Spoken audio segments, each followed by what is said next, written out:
Welcome to Drop and Give Me 20, where you earn keys to entrepreneurial success as Lindsey Germono interviews business owners with military backgrounds on what works and what doesn't. Listen as they focus on the stories, both challenges and wins, that military entrepreneurs have faced in growing their businesses. Welcome to Drop and Give Me 20. I am Lindsey Germono, your hostess with the mostest. I am very excited today because I have a super awesome guest on my show. So thank you for joining me, Marc Bethel with Commonwealth Creative Marketing. Hey, Lindsey. Hey. Thanks for having me. Good morning. Morning. How you doing? I'm well. How are you? Good. Well, I want to jump right into it. So the way I met you was by a networking, kind of a mutual contact that we had. And in the world of business, that's really huge. Tell everybody a little bit about your business and your thoughts on, the power of networking. Yeah. Especially when you're starting out a business, and I deal with startups and entrepreneurs all the time in our line of work. Our business, we're essentially an ad agency dealing with small businesses and startups. So, I see this all the time, and networking really is a great way to get out and grow your business and get some clientele started, when you're first starting out. So, nice. Whether it's, a group like BNI or, just going to like coffee meetups, things like that, it's crucial to get, a clientele base started when you're, first couple of years. Yeah. And the best way to do that, of course, is networking. So what in particular do you do? So we do a lot of things. I know. I'm the same way. When people ask me, what do I do? I'm like, well. Yeah. So we started out as a web design firm, and that's still probably 60% of what we do. Web design, SEO, website hosting, site management for folks who don't really have the time or want to manage their own site. We take care of a lot of sites for people as well. But we also sort of, after about a year, we sort of expanded our services into print, media placement. My background, and part of Matt's, my business partner as well, was ad agency work. So I loved the ad agency industry and everything about it, but I didn't like working with large corporations. So once we started our own business, we wanted to kind of take that same approach and offer that Madison Avenue type creative to smaller businesses and entrepreneurs working with startups. I'd rather have 250 or so clients, and if we lose one or two, we don't have to lay off 10 people, basically. Right. Yeah. And for those that don't know, the way that agencies typically make their money is they can either do a retainer base, kind of like a lawyer, where, every time you need them, you can charge a fee. Some have a monthly fee that they charge, no matter what.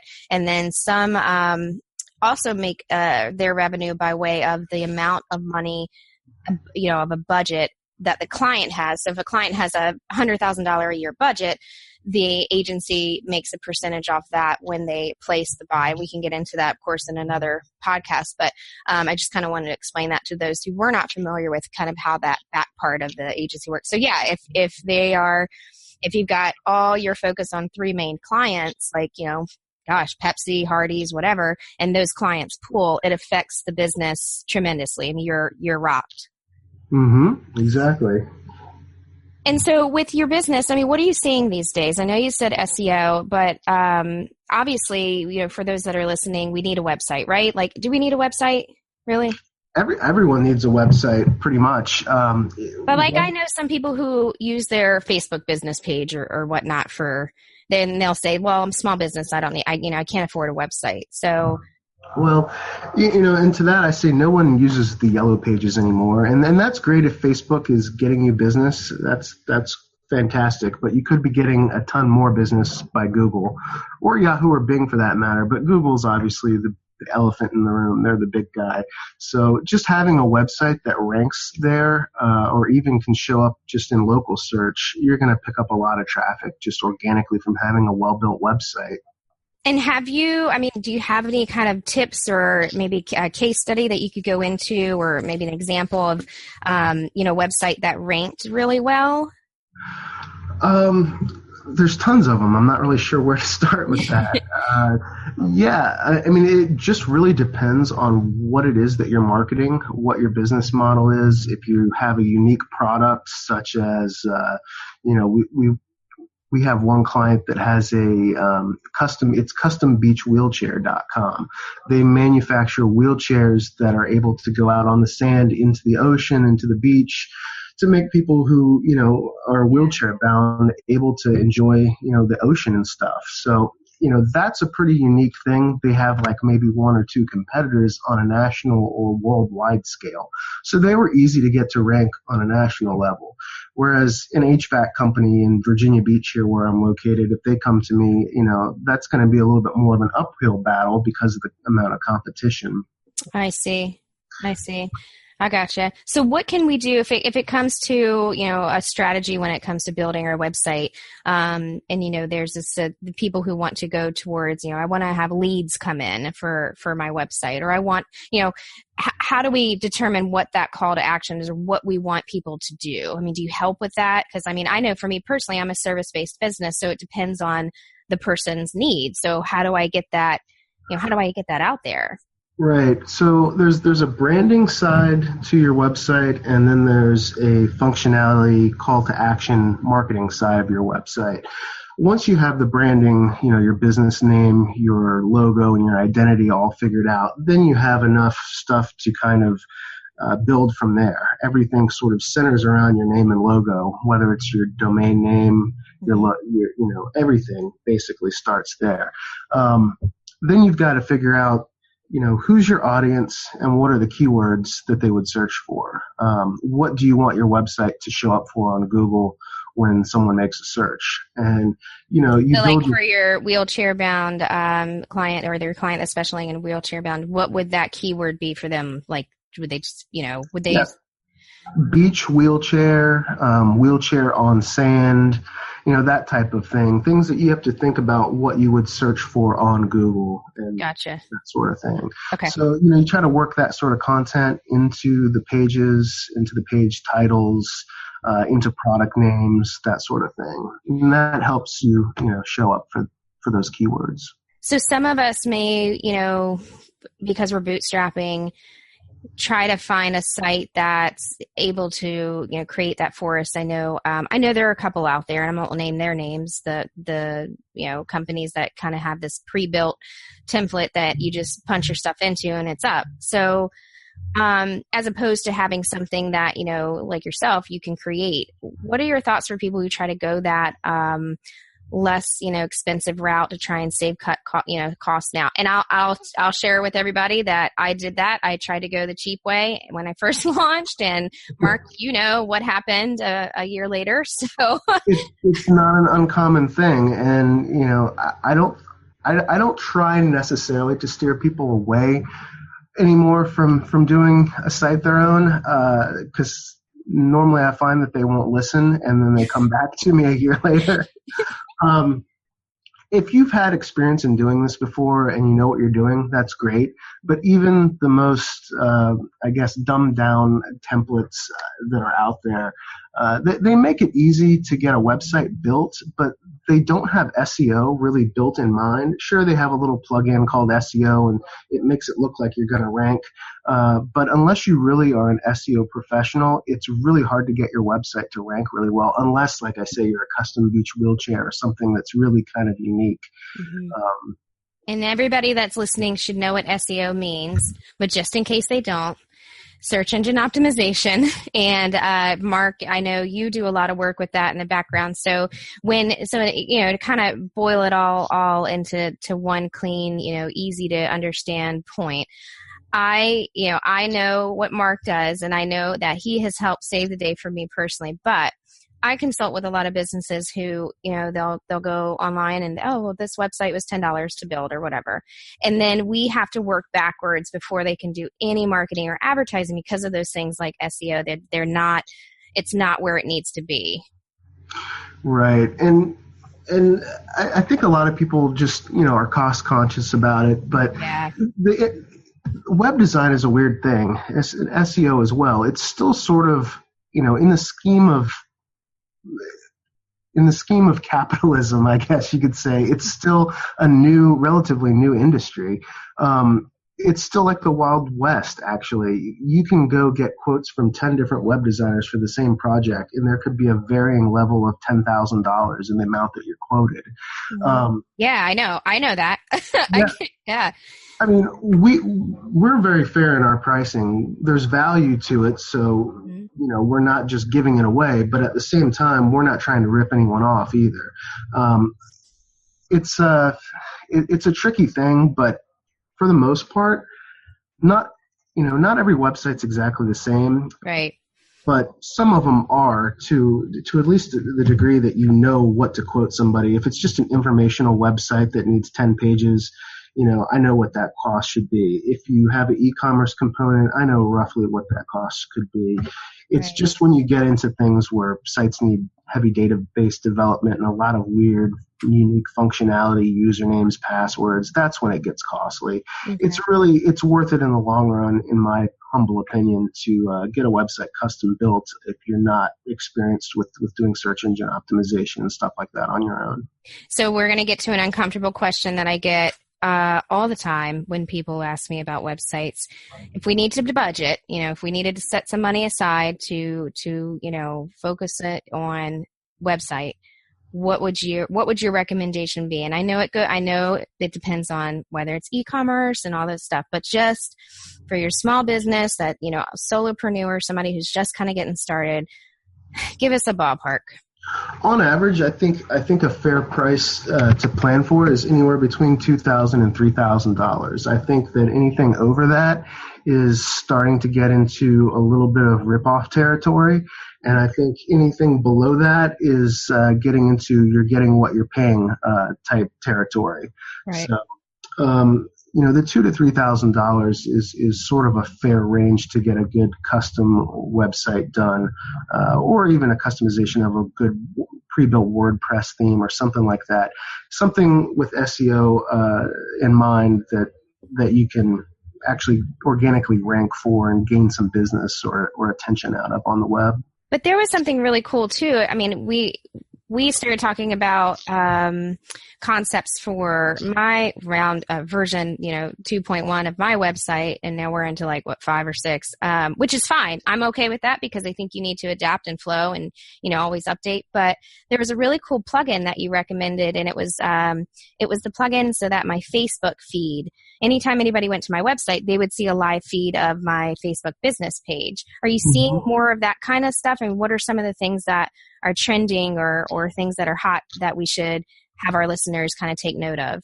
Yeah, that's a great question. So we work primarily in WordPress. WordPress, for anyone who doesn't know, is a great content management system. You may hear that abbreviated as a CMS. Content management systems just make it easy to structure your content, your pages.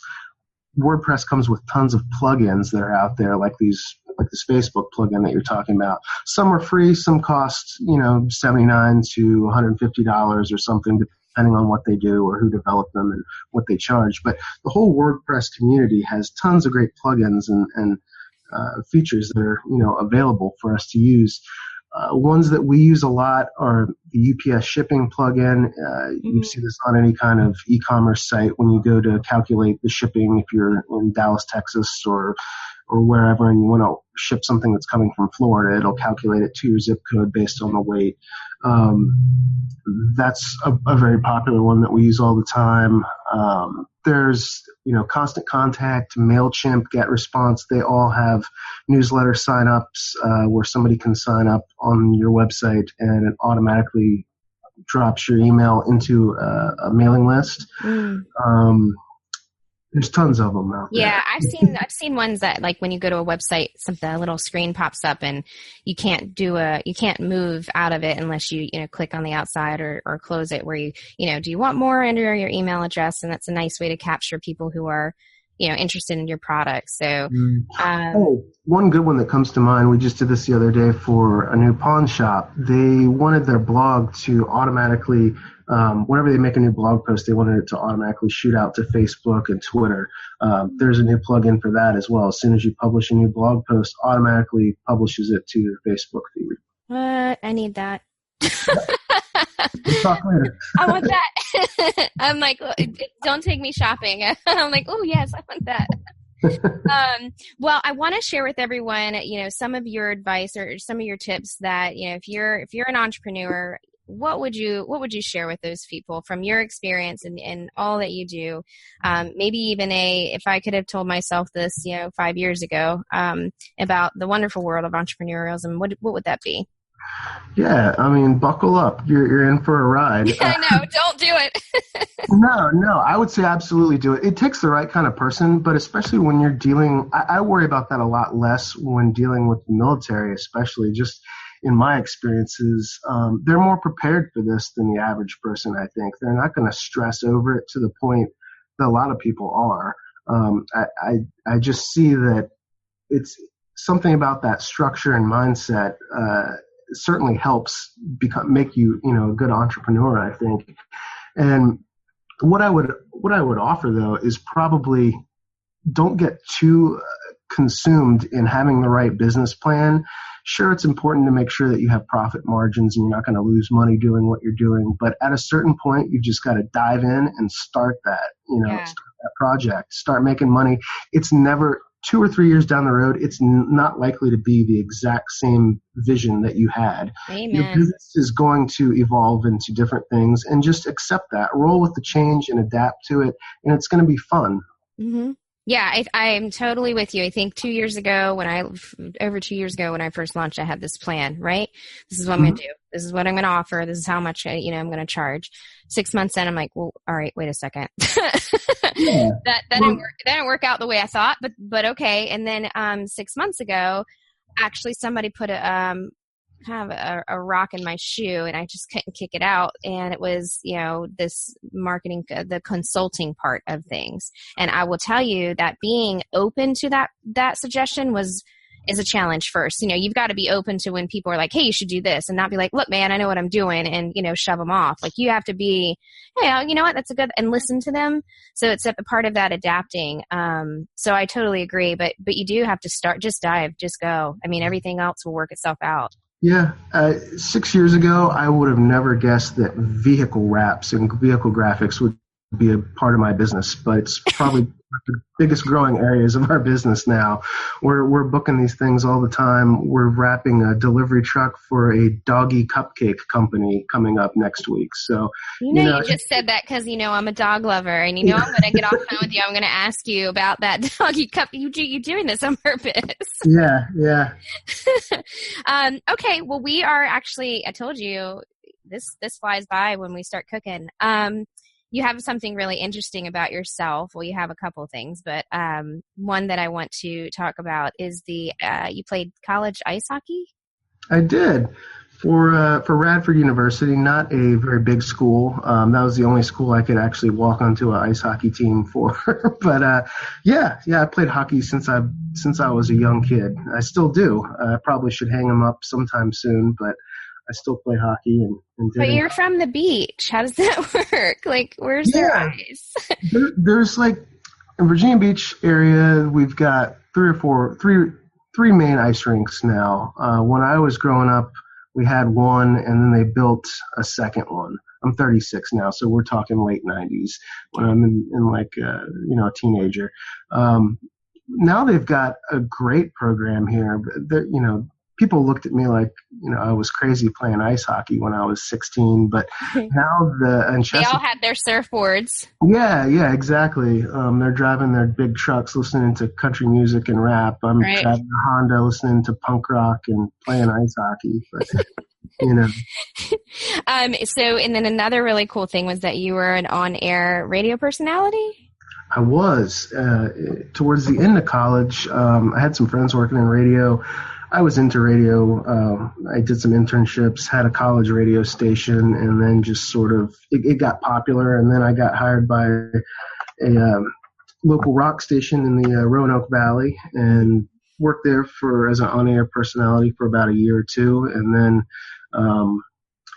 got sick of that area, I guess, and then had to go back to the beach. I had my fill of the mountains, and radio is a tough one. You have to pretty much stick with it for a long time and pay your dues to make a lot of money, and I was really more into the advertising side of things. What do you think of this whole podcasting stuff? It's great. We listen to podcasts all day long here in the office. So. Really? What are some of your favorites? Of course, when this releases, let's hope they're still out. But what are some of your favorites? Yeah, well, 99% is a really good one. It sort of focuses on all kinds of different things. It's about 15-20-minute podcast, similar to yours. Nice. They focus on a lot of design and just interesting topics. We sort of get a kick out of that. We'll listen to a lot of comedy stuff over on Earwolf. Lauren Lapkus, Comedy Bang Bang. Nerdist is great. That's always a go-to. Mm-hmm.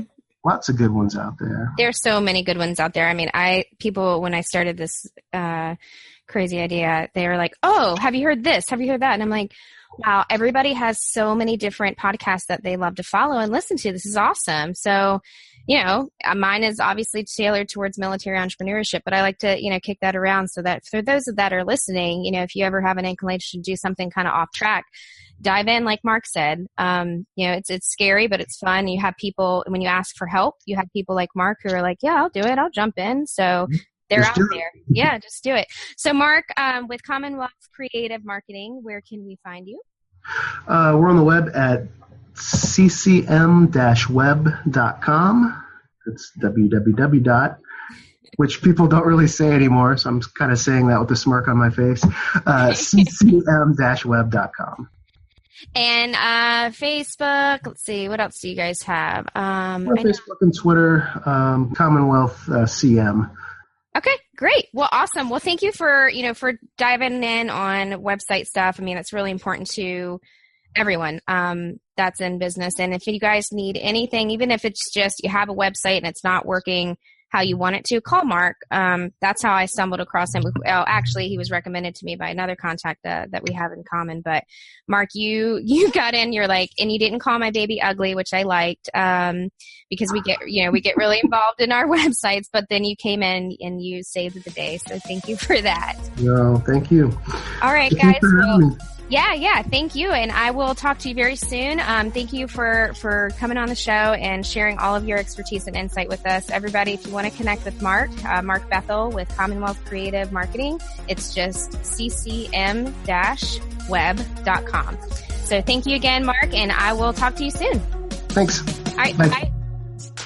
Thanks for listening to Drop and Give Me 20, brought to you by Germono Advertising Company in Norfolk, Virginia. Please visit our podcast in iTunes, click on subscribe, and leave us a review. Your support goes a long way. When you subscribe and leave reviews, it helps the guests on our show as well. Jump in and let us know what you think. You can also follow all of our guests on the Drop and Give Me 20 Facebook page. We have Instagram and Twitter. Those handles are Give Me 20 Podcast. I'm your host, Lindsey Germono, and I appreciate you listening to the show.